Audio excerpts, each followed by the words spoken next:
Hola a todos, bienvenidos nuevamente a otro seminario de Matemáticas y Física de Altas Energías. Hoy continuamos con la segunda parte del seminario a cargo del profesor Fernando Febres Cordero. Si tienen alguna pregunta, pueden alzar la mano. Espero que disfruten mucho de esta sesión. Adelante, profesor. Gracias, Fabiola, por la presentación. Y sí, un placer estar de regreso. En la sesión pasada introduje algunos de los aspectos o- o temas más relevantes de la estructura de amplitudes de scattering, que como también comenté, es la base de toda la fenomenología moderna de colisionadores hadrónicos y va bastante más allá. De hecho, quizás comenté también un poco sobre cálculos de este tipo en teorías, por ejemplo, efectivas de gravedad. Una de las cosas importantes es que eh, esta fenomenología de hadrones está muy basada en la relación de factorización de las secciones eficaces hadrónicas y vimos que, bueno, para describir procesos generales, por ejemplo, en el Large Hadron Collider, en el LHC, necesitamos una gran cantidad de amplitudes, ¿no?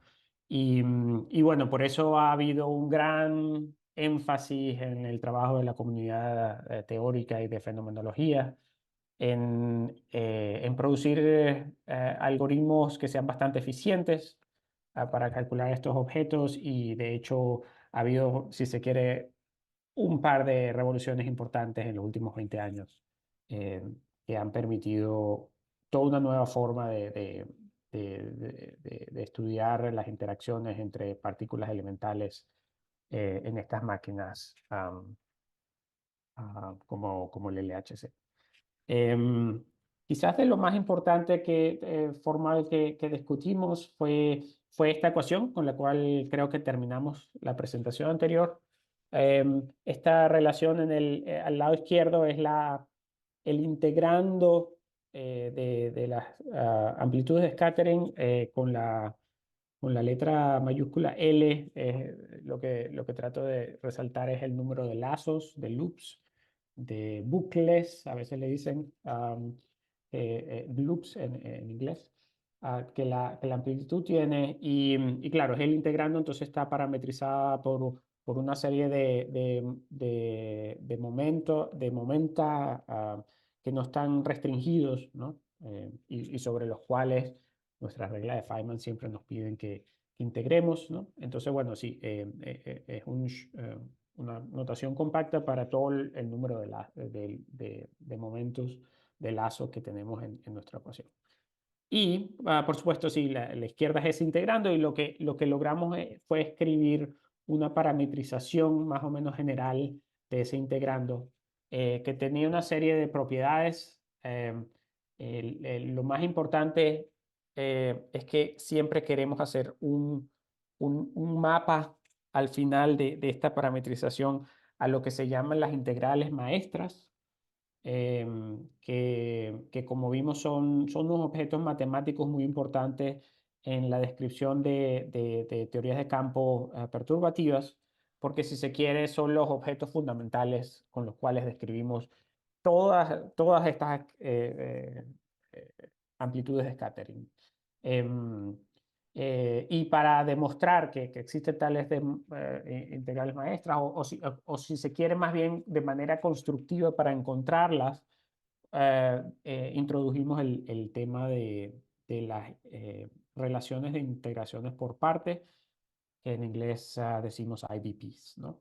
Em, y bueno, usando eso, también vimos que podíamos tener una parametrización en la que este espacio de funciones, aquí hay dos índices, un índice que usamos la letra mayúscula gamma Y, y que describe las distintas estructuras de propagadores que podemos tener en nuestra amplitud. Por ejemplo, este fue uno de los diagramas que estábamos viendo. Si tenemos un proceso de cuatro que incluye cuatro partículas, podemos tener toda una serie de estructuras de propagadores. Ese es el primer índice y el segundo es el índice de todas las funciones ¿no? Este K está dando estas funciones que necesitamos para parametrizar este integrando. Y sí, construimos esta parametrización que tenía esa propiedad muy natural, si se quiere, en la que un montón de estas funciones sencillamente integran, cuando las integras, obtienes cero, y las otras se producen el mapa directo, producen las integrales maestras. Y bueno, toda esa descripción es muy general y quizás trate de hacer un énfasis en eso, que en general podemos describir todo tipo de teorías, desde electrodinámica cuántica, cromodinámica cuántica, teorías electrodébiles, teorías efectivas, por ejemplo, que pueden estar conectadas con quizás modelos más allá del modelo estándar o inclusive estructuras que nos sirven para describir, por ejemplo, a gravedad cuántica. Em, entonces, sí, es muy general. Y si se quiere, todo el contenido del proceso específico que queremos estudiar finalmente está en estos coeficientes que están aquí resaltados en rojo y que nos dicen, bueno, cuál es la naturaleza de las partículas que están en nuestro modelo y que aparecen en nuestras amplitudes y cuáles son el tipo de interacciones. Entonces, en cierta manera, esta ecuación es poderosa en el sentido de que nos da una parametrización, pero fin de fines necesitamos un procedimiento para calcular estos coeficientes. Como había dicho también en la presentación previa, tenemos un procedimiento estándar, que es el de escribir todos los diagramas de Feynman para el proceso que estamos considerando con la cantidad de lazos necesarios y podemos hacer esos cálculos, pero eso bastante rápidamente se vuelve en cierta manera inmanejable, inclusive con los computadores más potentes del mundo. Básicamente porque la complejidad computacional del procedimiento a través de diagramas de Feynman es exponencial o a veces factorial, dependiendo de si consideramos el número de partículas que están en nuestro proceso o el número de lazos también. Em, entonces, bueno, sí, si hay una forma de extraer estos coeficientes de manera directa que no requiere la construcción de un integrando, por ejemplo, con un diagrama de Feynman, eso puede ser poderoso y entonces la conversación continúa en esa dirección, ¿no? Entonces, sí, nuestro énfasis, no sé si alguien, por ejemplo, tiene alguna pregunta de las cosas que discutimos en la clase pasada. eh, Siempre recuérdense que me pueden detener. Creo que Fabiola está pendiente si alguien levanta una mano. Sí. Pero sí, el énfasis entonces se transporta en tratar de extraer estos coeficientes. Y el procedimiento que se llamado de unitariedad para el cálculo de amplitudes de scattering se basa en la construcción de este integrando que mostramos aquí y explotar las propiedades analíticas del integrando. Y una de esas propiedades analíticas más importantes es la que quiero conversar a continuación. Em, Resulta que si, por ejemplo, tenemos un procedimiento de 4 partículas, que es el que uso como herramienta para la descripción en esta presentación, tendremos un montón de diagramas de Feynman. Por ejemplo, esta se llama la caja doble, el del double box. Eh, Podemos, de hecho, a veces considerar ciertas configuraciones de los momentos de lazo tales que cada uno de ellos pone los propagadores en este diagrama, lo que llamamos on-shell. Es decir, elegimos momentos de lazo tales que cada uno de esos propagadores van on-shell. Y, por ejemplo, lo que quiere decir es que el inverso del propagador es igual a cero.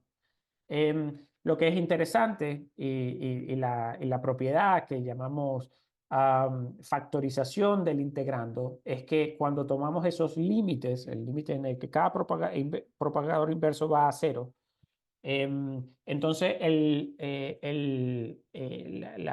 integrando de hecho se colapsa en un producto de amplitudes de scattering de árbol, ¿no? Y eso es lo más importante. Entonces, con respecto a esta ecuación que tenemos aquí en la derecha, que es una parametrización general del integrando, cuando hacemos una selección particular de los momentos de lazo, tales que todos los propagadores inversos van a cero. Entonces, ese lado izquierdo de la ecuación se factoriza y nos da este producto de árboles. Esos árboles, si se quiere en este diagrama, por ejemplo, son todos los árboles que están en cada una de las esquinas de este diagrama aquí en la derecha. O, por ejemplo, en el que está en el abajo, serían dos árboles. ¿Y cuál es lo importante de esto? Lo interesante de esto es que nos dice algo sobre la estructura del integrando y nos dice que es bastante sencillo, ¿no? Es bastante sencillo, sencillamente, no, por cierto, estoy haciendo los ejemplos con dos lazos, pero por supuesto esto lo podemos aplicar a un lazo, dos lazos, tres lazos, etcétera, cualquier cantidad de lazos en nuestros, que consideramos nuestras amplitudes. Entonces sí, tiene esa propiedad que colapsa y es un producto de árboles. Y por supuesto, tenemos una cantidad enorme de técnicas para calcular esos árboles. Y lo interesante es que, bueno, esa ecuación que es un ansatz que habíamos escrito antes, ahora se convierte en esta relación que nos da ecuaciones para los coeficientes del lado derecho, que sigo resaltando en rojo del lado derecho, en términos de una serie de amplitudes de scattering de árbol que son muy sencillas, ¿no?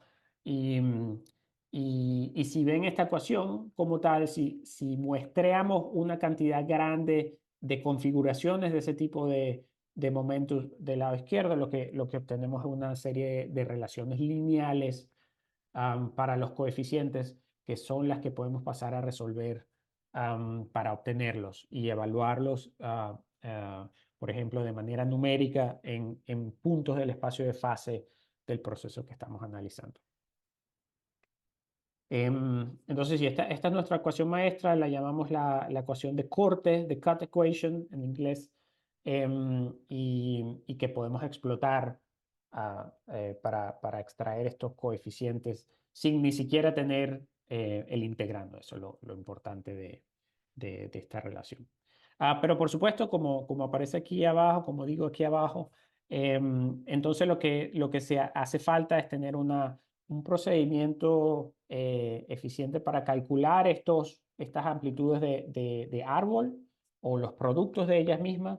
Y hay muchas técnicas que han sido usadas, por ejemplo, técnicas, en este caso, por ejemplo, de recursiones off-shell que datan a Behrens y Gille, o inclusive lo que las llamadas Schwinger-Dyson relations.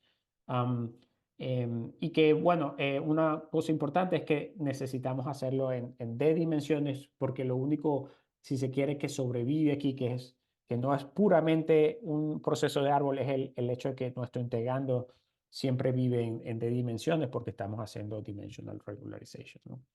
Entonces, sí, si tenemos algún proceso eficiente para calcular esos productos de árboles, fin de fines terminamos teniendo un procedimiento para calcular nuestras amplitudes de manera numérica, sin necesidad de construir un integrando. Y como voy a mostrar un poquito más adelante, solo ese procedimiento hace que esta complejidad computacional, que como les había dicho, que basada en diagrama de Feynman puede ser exponencial, de hecho se reduce a un problema polinomial.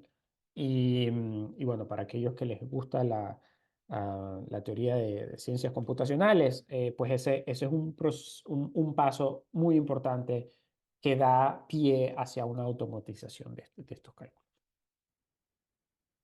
Am, sí, bueno, entonces necesitamos calcular estos productos de árboles. Hay, como les dije, hay muchas técnicas modernas que se usan para eso. Por ejemplo, cálculos basados en double copy, en color kinematics, rooted trees, BCFW relations. Creo que han tenido algunas presentaciones de profesor Freddy Cachazo, y bueno, ellos tienen estas técnicas para cálculos de árboles que introdujeron ya hace más de 20 años, que son on-shell. Se pueden usar todo este tipo de cosas. Una de las que nosotros, BCFW, como lo mencioné aquí, pero una de las que nosotros más usamos es estas llamadas off-shell recursions, que son basadas en trabajos de Behrens-Gille y de Schwinger y Dyson, en el que, por ejemplo, aquí tengo una ecuación general, si tenemos una teoría de gluones, por ejemplo, en QCD, cuando queremos calcular una corriente, una serie de diagramas de Feynman, si se quiere, de m más 1 partículas, siempre podemos deconstruir ese cálculo en una serie de cálculos más sencillos que envuelven, quizás así lo que se quiere es que del lado derecho de esta ecuación lo que tenemos es una regla de Feynman de 3 puntos y una regla de Feynman de 4 puntos, que como ustedes saben son las que tenemos en una teoría como QCD. Este ejemplo es para QCD, pero lo podemos aplicar a cualquier otra teoría. Y lo importante es que a fin de fines, entonces, a través de este procedimiento, obtenemos nuestra corriente de m más 1 punto a partir de todas las que tienen menos cantidad de partículas.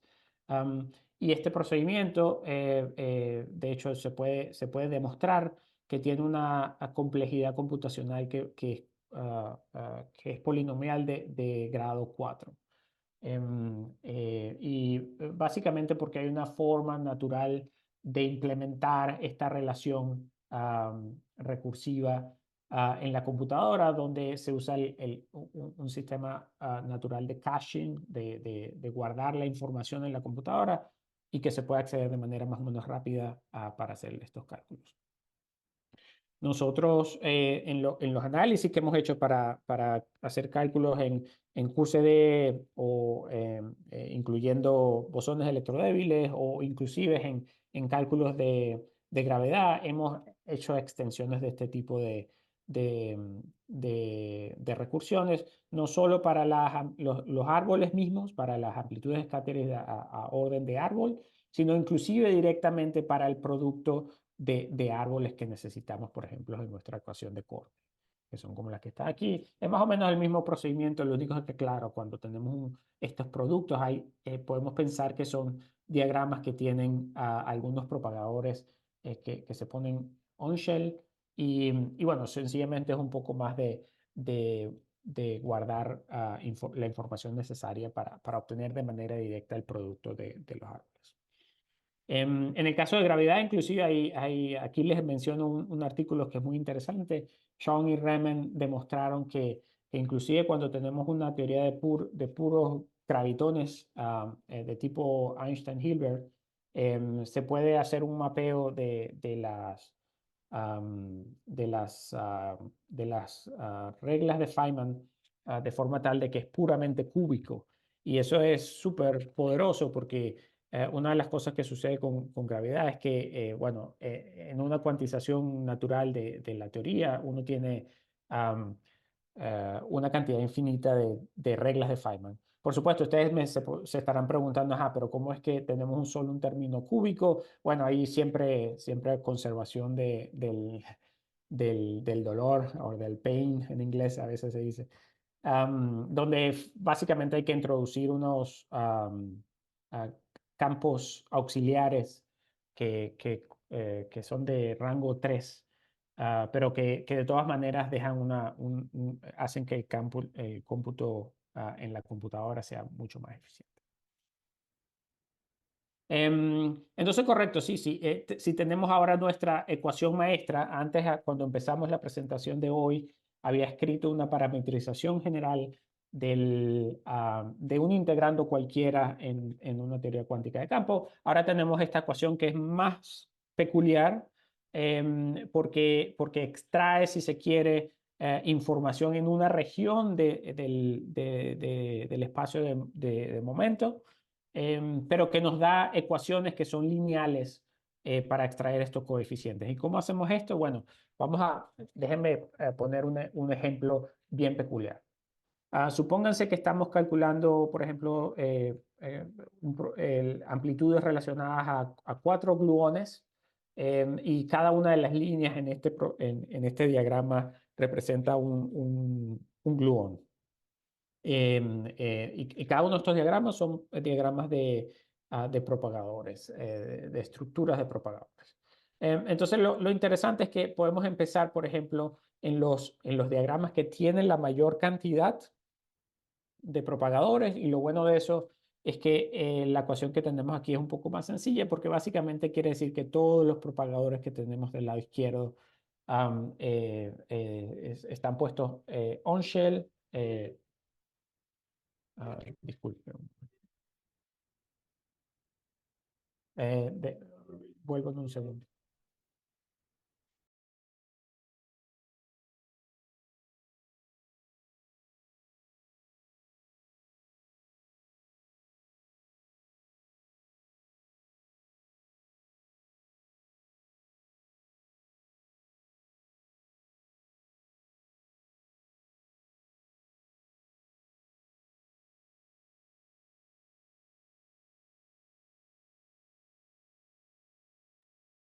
Disculpen la interrupción. Ah, que está pendiente de una llamada importante.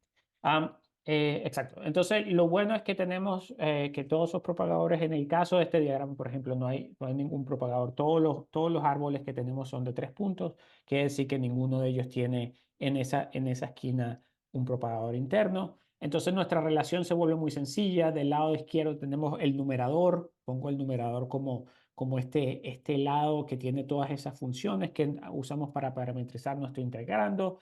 Y del lado derecho, con esta función R, quiero decir sencillamente el producto de todos los árboles. Y bueno, sí, lo bueno es que aquí podemos muestrear tantas veces como queramos con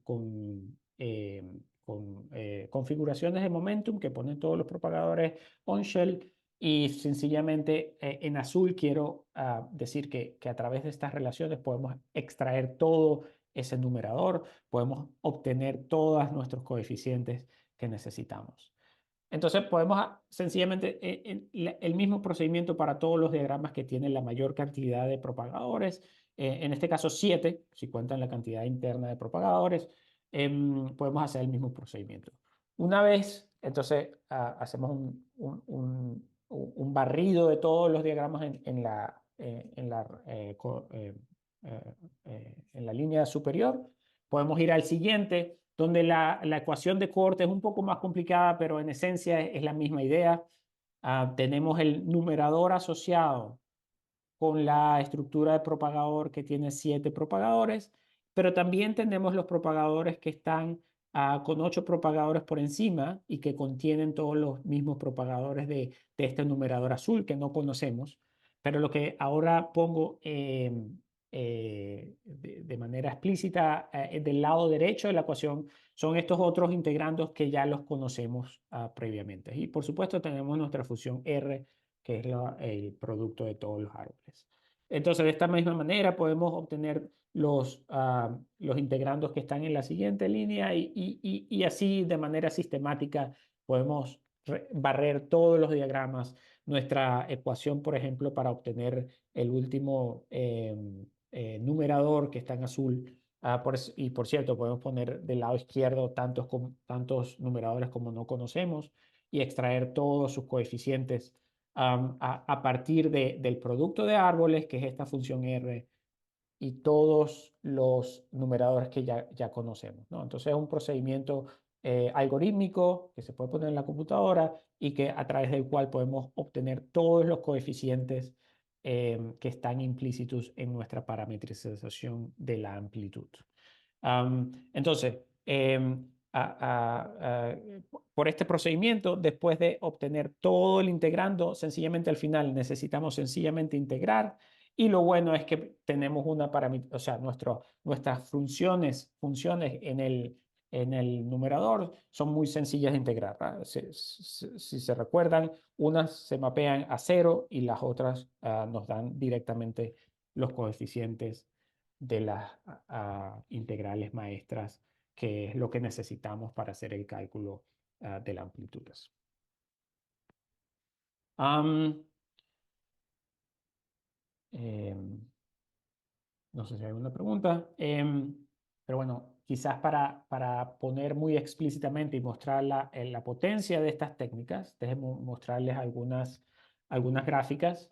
Em, en este gráfico muestro cómo es el cálculo en tiempo en un procesador moderno de amplitudes con una serie de gluones y estoy hablando desde 4 gluones hasta 20 gluones.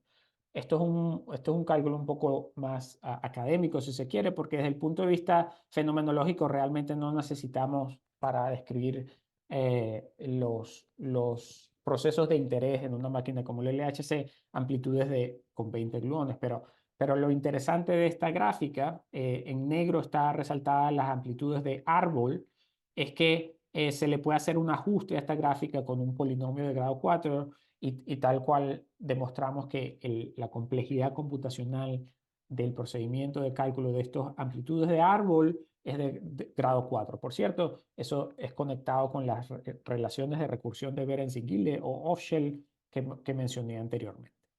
Ahora, ok, esto fue hecho en los años 80, 90. Lo interesante es que ahora también a través del procedimiento de unitariedad numérica que he estado comentando, también podemos hacer el mismo tipo de cálculos. Por ejemplo, en azul ahora les muestro el, el cálculo de estas mismas amplitudes, pero ahora eh, al nivel de un lazo. Y también pueden ver que la complejidad computacional está asociada con el polinomio que estoy ajustando ahí, que es de grado 6, y que muestra de hecho que la complejidad numérica del procedimiento a un lazo es también polinomial. A dos lazos, el cálculo se complica bastante. Y hasta el día de hoy sencillamente hemos calculado 2 puntos en esta gráfica. La expectativa es que la complejidad computacional de estos cálculos va como es polinomial, pero ahora un polinomio mucho más alto, de grado 13. De todas maneras, esto es un gran logro y es alguno de los resultados de estado del arte que se han obtenido al día de hoy ha sido producido por este procedimiento numérico. Déjenme resaltar, si quieren, si están pensando, por ejemplo, en qué tipo de tiempo se toma esto, los cálculos de árbol están multiplicados en esta gráfica solo para ponerla en una misma gráfica por 10 a la menos 2. Eso quiere decir que los cálculos están más o menos al orden de microsegundos en el lado izquierdo. Los cálculos de un lazo están en el orden de fracciones o decenas de milisegundos. Y por otro lado, para dos lazos, un cálculo de estas amplitudes está multiplicado por 10 a la 2, lo que quiere decir que estamos más o menos calculando estas amplitudes a 4 puntos, quizás en segundos, 10 segundos o algo así, para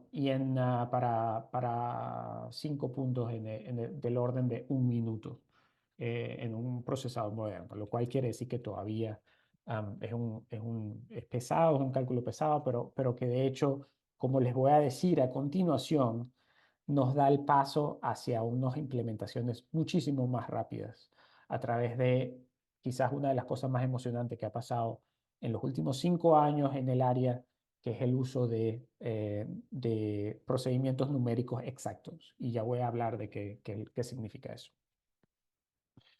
Correcto, entonces tenemos esa gráfica demuestra que efectivamente el procedimiento tiene complejidad polinomial. Cada lazo hace que sea bastante más complejo el cálculo, pero si lo podemos poner en una computadora, pues bueno, ya podemos hacer la física, que es lo más importante. Es interesante desde el punto de vista académico entender el grado del polinomio que estas técnicas generan, pero realmente desde el punto de vista de aplicaciones no es tan importante porque nunca vamos a estar realmente calculando cosas con muchos gluones, es decir, 20 o más, a menos que quizás hay una aplicación interesante que a algunos de ustedes se les pueda ocurrir, por ejemplo. Así, de esta manera, al día de hoy, casi todos los cálculos de procesos muy complejos. Y con procesos muy complejos quiero decir procesos en el LHC que envuelven a 5, 6 o más partículas, se realizan realmente de manera numérica. Por ejemplo, de los cálculos de puntas más avanzados que se han hecho, tenemos descripciones de procesos, por ejemplo, con 8 o 9 partículas en el estado final y con partículas realmente digo objetos porque muchas veces estas partículas son realmente, finalmente generan lo que se llaman los jet hadrónicos. Entonces puede ser que estemos hablando de 10 objetos como por ejemplo algunos leptones y jets. Por otro lado, procesos que tienen relativamente pocas partículas, por ejemplo, 4 o 5 partículas, quizás 2 o 3 o 4 en el estado final. Las descripciones que se usan para hacer la fenomenología asociada usualmente explotan las expresiones analíticas, más allá de usar la parte numérica. Y quizás se puede entender que lo que sucede es que la forma analítica, si no se tienen demasiadas escalas físicas, se puede hacer bastante de manera, se puede volver bastante compacta. Por ejemplo, hay ciertos cálculos de árboles que a través de técnicas avanzadas analíticas se pueden colapsar en términos muy, muy sencillos. Entonces, al día de hoy, por ejemplo, en un lazo, amplitudes de hasta 6 partículas se han escrito de manera analítica. A dos lazos, procesos que tienen 4 o 5 partículas han sido escritos de manera analítica, con el caveat que técnicas numéricas son usadas de manera indirecta, y eso es lo que voy a hablar a continuación. Y, por ejemplo, a 3 lazos, también la descripción de procesos con 4 partículas ha sido hecha de manera analítica. Ok, y eso termina, si se quiere, de mostrar la segunda parte de la presentación, de las lectures que estoy dando sobre estas técnicas modernas numéricas, fundamentalmente numéricas. Ahora, como les digo, en nuestra área de aplicación, una de las cosas más emocionantes que ha ocurrido en los últimos 5 a 10 años es la introducción de técnicas modernas numéricas que son exactas. Y voy a dedicar los últimos 45 horas o una hora de la presentación a describir qué quiere decir esto. Em, ok. Déjeme empezar hablando sobre el tipo de, de cálculos que hemos hecho, por ejemplo, a un lazo o dos lazos para procesos con 4 gluones. Como si revisan lo que hemos hablado y hacen la aplicación y hacen las parametrizaciones, encontrarían que un cálculo de un lazo usualmente tiene una serie de funciones que tienen el espacio de funciones que describen los integrandos tienden a tener dimensiones que son más o menos del orden de 10 o 50. Con 50, en el número verde estoy incluyendo teorías como por ejemplo efectivas, como por ejemplo de Einstein-Hilbert en teorías de campos. De 10 a 50 para un lazo y de 100 a 1000 en el caso de dos lazos. Quiere decir que algunas de estas ecuaciones de corte que les comenté que usamos para hacer la extracción de los coeficientes y calcular las amplitudes, cuando vamos a dos lazos requiere manejar ecuaciones lineales con, por ejemplo, 1000 entradas, ¿no? Suena como bastante, pero obviamente hoy en día tenemos procedimientos computacionales que son para resolver este tipo de ecuaciones lineales que son extremadamente eficientes. Y se puede hacer de manera no tan lenta, de manera relativamente rápida, como les comenté, del orden de unos cuantos segundos a minutos, un minuto o tantos, para procesos de interés. Por otro lado, cuando hicimos una de estas primeros cálculos, por allá en el año 2017, una de las cuestiones de interés cuando se hace un procedimiento numérico es entender cuán preciso es el resultado que obtenemos, ¿no? Cuando hacemos un cálculo en una computadora normalmente y usamos em, em, floating point arithmetics, aritmética de, eh, en inglés floating point, no recuerdo cómo se dice en español. Am, Siempre está el interés de saber si esos cálculos que se hacen en doble precisión o en single o en precisión simple son cuántos dígitos se mantienen luego del todo el cálculo. Y una cosa que observamos es que, por ejemplo, en el cálculo de una amplitud compleja con cuatro gluones, usualmente cuando muestreábamos el espacio de fase, los resultados, después de combinar con las integrales maestras y lo demás, a pesar de que los coeficientes cada uno eran bastante precisos, con 10 o más dígitos, el resultado final tenía solo 4 o 5 dígitos, lo cual es bastante poco. Se puede mejorar. Este cálculo fue hecho con doble precisión numérica. Se puede mejorar, por ejemplo, extendiendo el número de dígitos que se hace en el procedimiento, pero eso, por supuesto, hace que sea más lento el cálculo. Hicimos un análisis y, por supuesto, resulta que esta precisión sería suficiente para hacer fenomenología. Pero bueno, a partir de ese momento empezamos, de hecho, a hablar de la aplicación de toda esta tecnología sin el uso de precisión de cálculos con doble precisión o single precision. Y la historia va más o menos como lo que continúa. Supónganse que ustedes están pensando en hacer el cálculo con sus diagramas de Feynman, am, y que los coeficientes, los cálculos quieren desarrollarlos con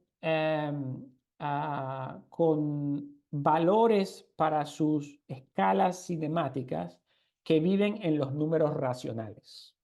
En vez de estar pensando que tenemos un número real que describe los momentos las variables de Mandelstam de nuestro procedimiento, supóngase por un momento que el cálculo, los valores de entrada a nuestro cálculo viven en los números racionales.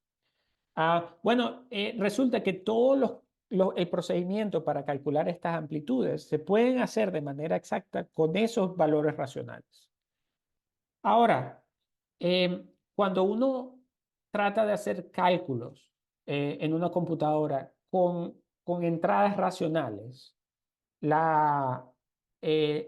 hacer la aritmética de toda la álgebra del procedimiento de cálculo con los números racionales siempre refleja la complejidad del cálculo mismo.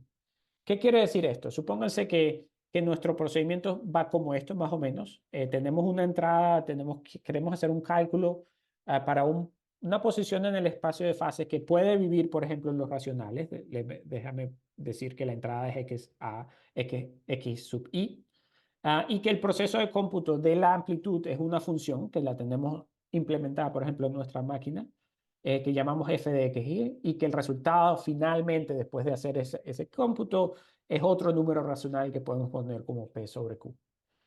Lo que estoy tratando de resaltar aquí es que si la entrada es un número racional sencillo, y con eso quiero decir que la representación es simple, no necesitamos una cantidad enorme de dígitos para describir nuestra entrada racional. Si el procedimiento de cómputo es complicado, la computadora va a hacer un cálculo que es muy complejo. Inclusive, y este es el punto clave, inclusive si el resultado es sencillo. ¿Qué quiere decir? Supóngase que tenemos nuestras entradas son números racionales sencillos como 2, un tercio, 2 séptimos, y que el output fin de fines también es un número sencillo, no necesito 10 dígitos para describirlo. De todas maneras, si el procedimiento de cómputo es complicado, la computadora va a tener una dificultad en calcularlo. Y la razón de esto es que el procedimiento interno va a tener que muestrear usualmente números racionales muy grandes en el proceso. Y si ustedes entienden cómo funcionan los procesadores modernos, no es sencillo colocar un número racional muy grande en el procesador. Se requieren paquetes especiales sencillamente porque el tamaño de la palabra computacional, el tamaño de la palabra usualmente que hoy en día tiene, por ejemplo, 64 bits, es la mayoría de nuestros procesadores modernos, no cabe en uno de esos enteros de 64 bits. Entonces, una idea muy interesante que surgió poco después, que es que podemos considerar un campo numérico distinto al de los racionales, que llamamos usualmente los campos finitos. Y un campo finito es un objeto más o menos sencillo, supongo lo llamamos F sub P, a veces se llama ZP en las descripciones em, álgebra abstracta. Y estos campos son sencillamente campos finitos que tienen una serie de elementos, por ejemplo, que puedo representar con los números desde el 0 hasta p-1, donde p es un número primo. Por ejemplo, Z2, F2 o F3 o F7, etc. Resulta que estos conjuntos, uno puede definir todas las operaciones binarias de un campo numérico, como por ejemplo los complejos, donde tenemos eh, productos, sumas, inversos, etc. Esas operaciones son iguales a las que llevaríamos a cabo, por ejemplo, en los enteros, pero siempre con el procedimiento de tomar el módulo, ¿no? Por ejemplo, 5 más 7 módulo 11, si estamos trabajando en un campo finito con 11 elementos, nos da igual a 1, 7 por 5 módulo 11 tenemos 2 y podemos desarrollar todas estas operaciones. Siempre y cuando el tamaño del campo finito sea un número primo, es decir, el F sub P, el P es un número primo, hay siempre un inverso multiplicativo y eso es necesario para tener un campo. Eso es una prueba sencilla de teoría de álgebra abstracta. Entonces, en cierta manera, todos los procedimientos que llevamos con los números racionales los podemos hacer en estos campos. Por supuesto, no podemos tomar cosas como, por ejemplo, por la raíz cuadrada en general, tal cual como no lo podemos hacer en los números racionales, ¿no? No podemos tomar la raíz cuadrada de 2 en los números racionales, eso nos saca del campo de los números racionales. Entonces ustedes se preguntarán, bueno, ¿por qué estoy hablando de este tipo de números en el contexto de cálculos para teoría de campos? La idea es que, bueno, supónganse ahora que lo mismo que había dicho antes, que es que en nuestros cálculos de amplitudes podemos poner números racionales. Bueno, podemos de hecho empezar con números racionales, pero hacer un mapa de esos números a estos campos finitos, ¿no? Entonces, si nuestra entrada en el cálculo nos estaba dando unos números, la entrada es en los racionales a la n, sencillamente podemos hacer un mapa sencillo a el de los campos finitos y tratar de ver si podemos de esos cálculos reconstruir los resultados en nuestros racionales. Y si de manera estratégica elegimos el tamaño de los números primos de forma tal de que se ajuste al tamaño de la palabra en nuestros procesadores, por ejemplo, sea un número primo que sea menor a 2 a la 64, las operaciones que podemos realizar en con este tipo de números van a ser muy rápidos. Entonces, ¿cómo luce nuestro procedimiento? Ahora, bueno, tenemos nuestra entrada, pues nuestra entrada en los números racionales, hacemos un mapeo de esa entrada hacia los campos finitos, que lo llamo aquí como y sub i, y sub i, y ese mapeo se hace, sí, sencillamente, como lo escribo aquí, sencillamente tomando el número nm igual a L módulo P. Y entonces ahora hago mi procedimiento que ya demostramos que es polinomial, pero además lo hacemos con estos números que viven en estos campos finitos y entonces obtenemos un resultado. Y lo interesante de esto es que a diferencia de lo que les dije antes, eh, inclusive si el procedimiento es complicado, los cálculos en el hardware moderno es de hecho muy eficiente y puede ser muy rápido. Claro que, como está aquí, al final el resultado es un número que vive en estos campos finitos. Y digamos, es una pregunta bastante buena, decir, ok, pero ¿qué hago yo calculando una amplitud de scattering en este tipo de campos finitos que sencillamente no tiene una conexión sencilla con la fenomenología que queremos demostrar, ¿right? Bueno, resulta que hay algoritmos de teoría de números que sencillamente nos pueden traer de regreso hacia los números racionales de manera más o menos eficiente. Es un poco de teoría de números y hay veces que necesitamos hacer cálculos repetidos en distintos campos finitos para extraer estos números, pero de hecho es una posibilidad que podemos explotar. Entonces, bueno, sencillamente acabo de escribir un procedimiento que, por cierto, se hace mucho, se ha hecho desde hace ya décadas en el campo de, de ciencias computacionales. Y por ejemplo, para aquellos de ustedes que usen sistemas de cómputo algebraico, como por ejemplo programas como Maple, como Form, como Matemática, resulta que un montón de las operaciones analíticas que estos sistemas hacen, de hecho, son hechos internamente a través de un procedimiento más o menos similar al que yo estoy describiendo aquí. Y que si sencillamente entró en el campo de los cálculos en teorías de campo a partir más o menos hace como 10 años, con el trabajo hecho por Andrea von Manteuffel y Robert Schavinger, empezando con este artículo que está citado en la parte de ahí arriba. Ok.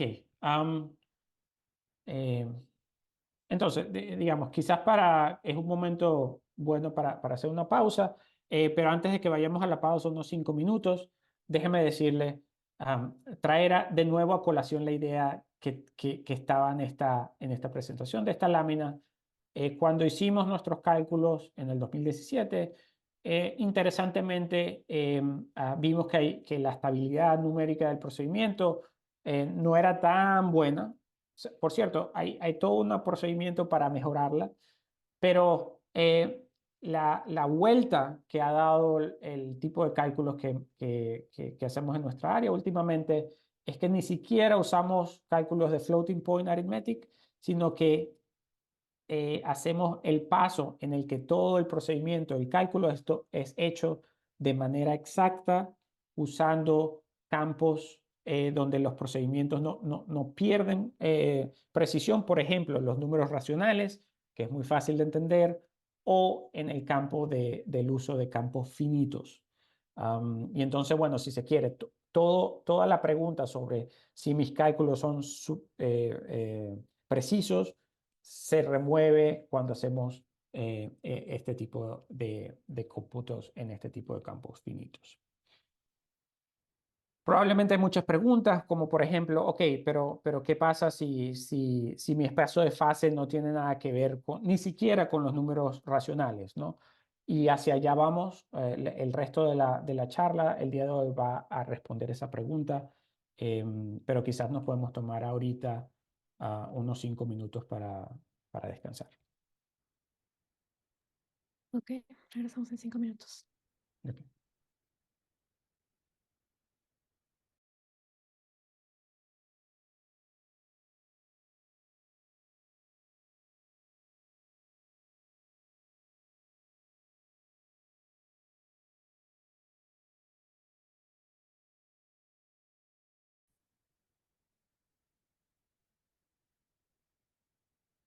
Ok, podemos continuar y quizás terminar con esta parte interesante, ¿no? Tenemos aquí una descripción, si se quiere, ah, bastante única en la que cómputos en teorías cuánticas de campo están siendo realizadas en campos numéricos finitos. Eso quiere decir, en vez de pensar que tenemos, por ejemplo, momenta como el input cinemático para el cálculo de amplitudes de scattering, que viven en los números reales, por ejemplo, aquí estamos poniéndolo si se quiere indirectamente en los números racionales, que quizás podemos entender, aunque hay veces que ciertos datos no se pueden poner como números racionales, pero si pudiésemos hacer eso, podemos hacer un cálculo con ellos mismos y obtenemos algo que está en estos campos finitos, que quizás podría pensarse como que tiene poca conexión con la realidad. Pero resulta que la información interesante es la siguiente. Tenemos un procedimiento que puede, como le dije, podemos hacerlo directamente en un momento que vive en los números reales y que aproximamos en la computadora a través de eh, cálculos de punto flotante, creo que es que se dice floating point arithmetic en español, y que podemos obtener nuestros coeficientes y finalmente a través del procedimiento descrito entre la previa clase y esta obtenemos los coeficientes y la amplitud finalmente. Pero también podemos obtenerla en estos otros campos que son peculiares, estos campos finitos, donde los cálculos no están afectados por pérdida de precisión numérica en la computadora. Entonces, ¿cuál es la resolución de esto? ¿Por qué esto es útil?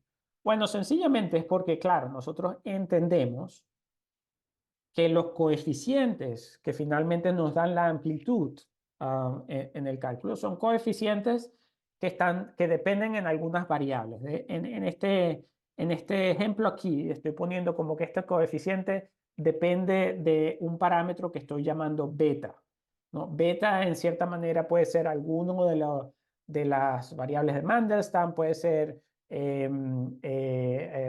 alguna componente de momentum, energía, puede ser, como los cálculos son hechos en el contexto de regulación dimensional, puede ser el parámetro de regulación dimensional que usualmente llamamos epsilon, o la dimensión D si se quiere, ¿no? Entonces, nosotros sabemos que esos coeficientes son funciones de algunos parámetros y aquí los escribo como beta. Supónganse por un momento que esa dependencia es tal de que el coeficiente puede ser escrito como una función como la que como la que escribo aquí, que sencillamente es una función racional, ¿no? O sea, beta aparece como un polinomio en el numerador y como un polinomio genérico en el denominador. Em, Dependiendo de las variables que usemos, siempre, de hecho, las amplitudes de scattering se pueden describir a través de una función que sea de estructura racional. El único problema, si se quiere, cuando hacemos un cálculo a través de un procedimiento numérico, es que esa estructura analítica no se conoce a priori. No tenemos ni siquiera una forma de escribir de manera finita un ansatz.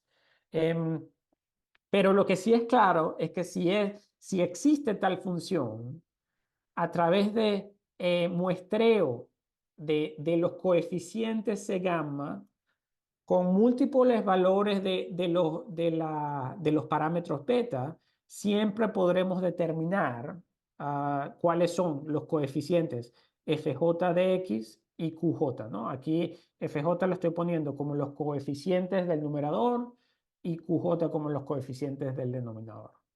Y entonces es la parte clave de toda esta historia. Hemos hecho un procedimiento numérico muy eficiente que además puede ser mapeado al computador de manera tal de que podemos hacer los cálculos de manera analítica, perdón, de manera exacta, numérica, pero exacta. Y si tenemos esos datos exactos, podemos de hecho entonces descifrar la estructura analítica de las amplitudes que estamos calculando.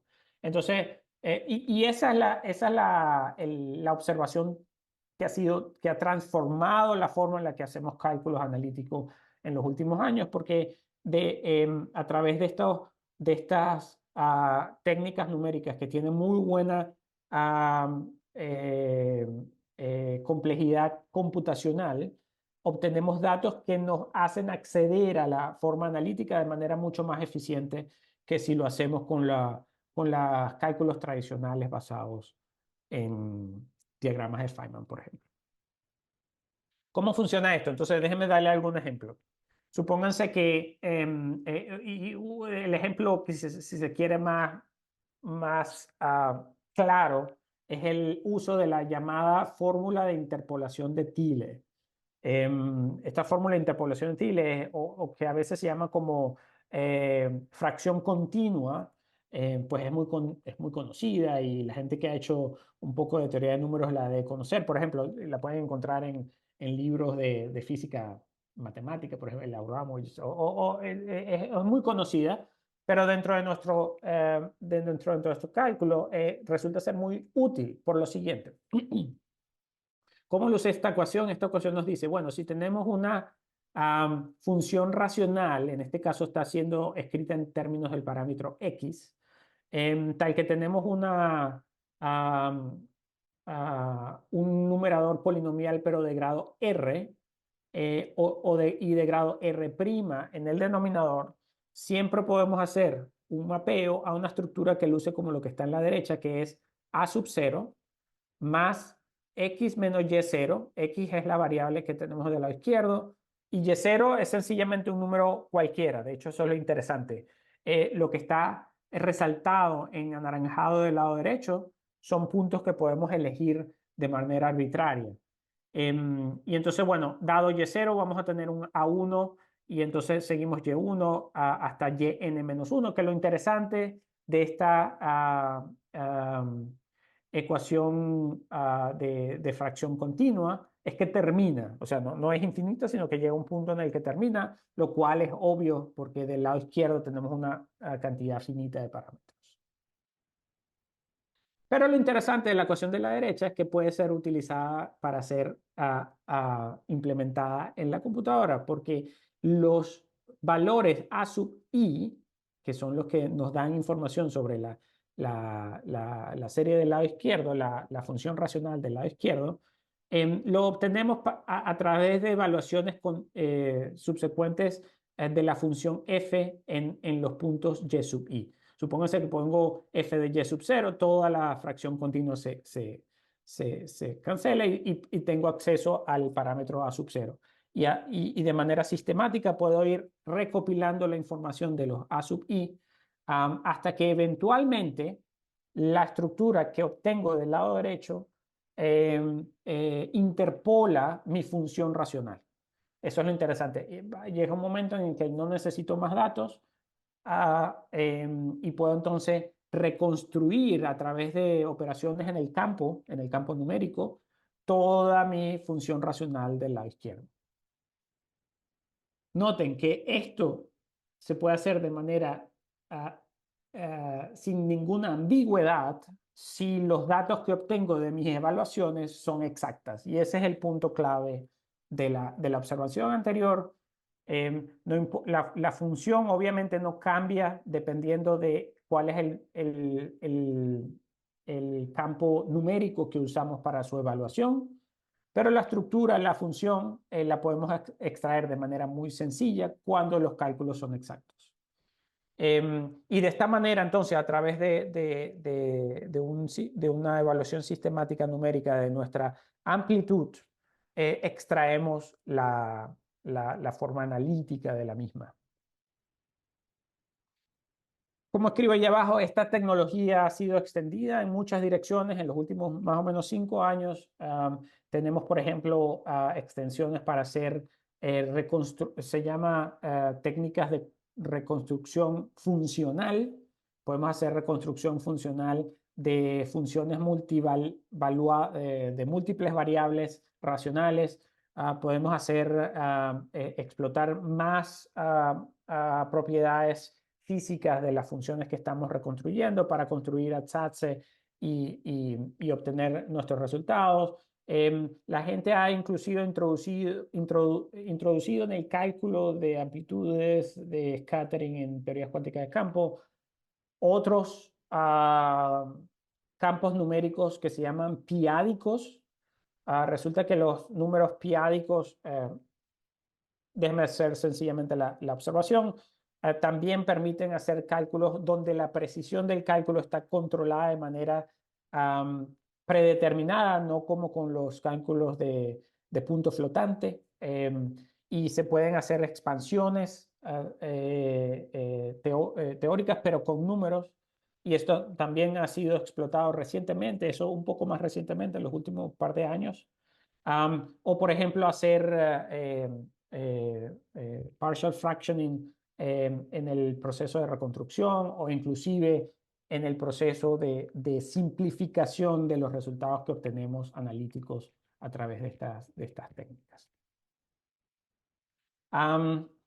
Ok, quizás ya para ir cerrando la presentación, hemos, junto con un equipo más o menos grande, aquí hay algunas de las personas que hemos hecho esto, todas estas técnicas que he estado hablando han sido implementadas en paquetes computacionales. Hay un marco de cómputo que llamamos Caravela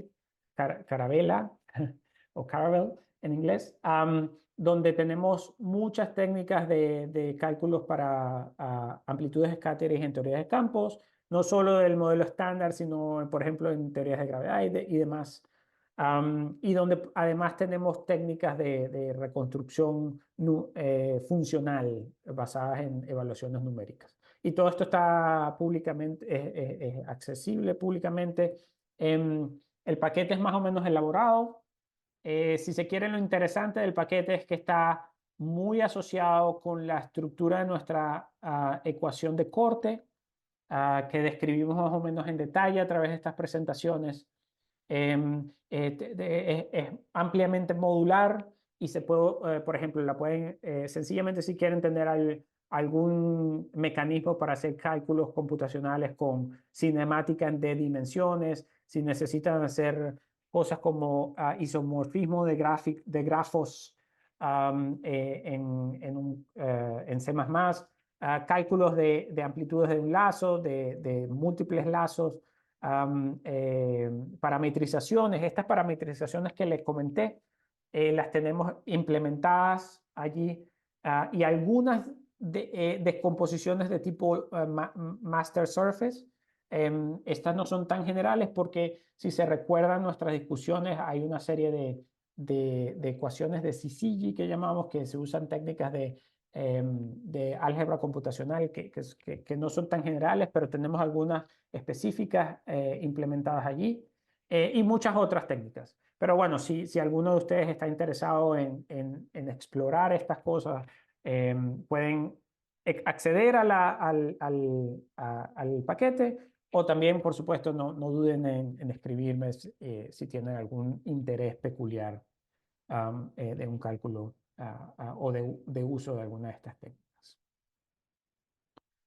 Como quizás he venido diciendo, hemos realizado una serie de cálculos en el modelo estándar. Por ejemplo, todas las amplitudes de dos lazos que contienen 5 partones y que son las necesarias para el cálculo de hasta tercer orden en QCD de la producción de 3 jets en el LHC han sido calculadas con estas técnicas, además de otras. Y también hemos hecho cálculos en teorías de gravedad cuántica. Por ejemplo, un cálculo interesante que mencioné varias veces a lo largo de la presentación es el cálculo de dos lazos de scattering de gravitón con gravitón, que fue primeramente analizado en los años 80, pero que no pudo ser calculado de manera completa, sino hasta que desarrollamos estas técnicas y algunas aplicaciones que también hemos hecho en el contexto de observables clásicos que son aplicados a la astronomía de ondas gravitacionales, que en el momento es muy importante, que nos está dando un montón de datos sobre la estructura del universo. Y bueno, eso quizás me trae a mis conclusiones. Las teorías de cromodinámica cuántica y del modelo estándar en general siguen siendo probadas en el LHC. Quisiéramos finalmente acceder a información que nos diga precisamente ciertos observables se rompen, no pueden ser descritos con el modelo estándar, de forma tal de poder tener datos más directos, no indirectos, sobre el rompimiento del modelo estándar, como es, por ejemplo, datos astronómicos sobre materia oscura y energía oscura. Para ello necesitamos hacer estos cálculos muy complejos de amplitudes de scattering que tienen muchas partículas, o sea, procesos complejos, o que tienen muchos lazos, lo cual quiere decir que calculamos de manera precisa los observables asociados. Y cuando hablo de precisión, si se acuerdan de las primeras láminas que mostré, quiere decir a pocos por cientos de errores relativos de los observables. Explotando propiedades analíticas de las estructuras, de las amplitudes de scattering en teorías de campo, pudimos desarrollar esta técnica que llamamos unitariedad numérica, que es muy eficiente, y con la introducción que hicimos hoy de la idea de usar cálculos exactos, numéricos, a través de, por ejemplo, el uso de números racionales, o más interesante, de cálculos en campos finitos numéricos, pudimos extraer información analítica de las amplitudes, y hoy en día básicamente todas las cálculos de los últimos 5 años de amplitudes de scattering más complejas que se han hecho han usado variaciones de estas ideas que demostré hoy aquí. Y además, estos datos mismos han permitido seguir estudiando la estructura de los campos, de la estructura de la matriz S, o de los cálculos perturbativos en teoría de campos, y que esperamos este tipo de ideas se sigan avanzando para entender más y más la teoría de campos, y a través de ella entender más sobre cómo funcionan o cómo interactúan las partículas elementales del universo. Muchas gracias. Esa es más o menos la presentación. Si tienen preguntas, pues por favor háganla ahora.